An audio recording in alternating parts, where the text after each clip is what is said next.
Hi எனக்கு ஒரு சிம்பிளான ஒரு டிப்ஸ் தான் வந்து நான் ட்ரை பண்ணி உங்கள்கிட்ட ஷேர் பண்ண போகிறேன். எனக்கு 4 மந்த்ஸாக பீரியட் வரவே இல்லை. சரி என்ன பண்ணலாம், டேப்லெட் எடுக்க இஷ்டம் இல்லை. ஸோ அப்போ வந்து வீடியோ பார்த்து ட்ரை பண்ணேன்.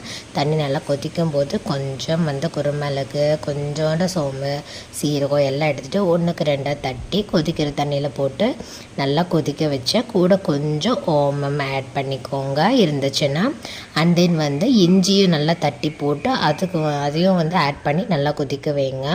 இப்போ இதை வந்து நான் ஃபாலோ பண்ண வந்து பார்த்திங்கன்னா 1 டே மார்னிங், ஆஃப்டர்நூன், நைட் அந்த மாதிரி இது ஒரு 1 டே கணக்கு எடுத்துகிட்டு அடுத்த நாள் என்னால் எடுக்க முடியல. ஒரு 2 டேஸ் எடுக்கலான்னு பார்த்தா நான் எடுக்க முடியல.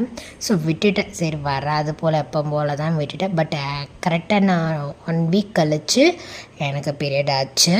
மெனி பீப்புள்ஸ்க்கு 1 or 2 ஹவர்ஸ்லேயே வந்துடும். ஏன்னா வந்து அந்த அளவுக்கு இது எஃபெக்டிவ் தான். மீல்ஸ் எடுக்கிறதுக்கு முன்னாடி ஒரு 1/2 hour 1 hour முன்னாடி எடுத்துக்கோங்க. அண்ட் தென் எண்டு நல்லா ஆனதுக்கப்புறம் கொஞ்சம் மஞ்சள் கலக்கி குடிக்கணும். கொஞ்சம் கஷ்டமாக இருந்தது எனக்கெல்லாம். வந்து 3 times தான் குடித்தோன்னே, ஒரு 6 time குடிச்சிருந்தா அப்போவே மேபி வந்திருக்கலாம். But must try it.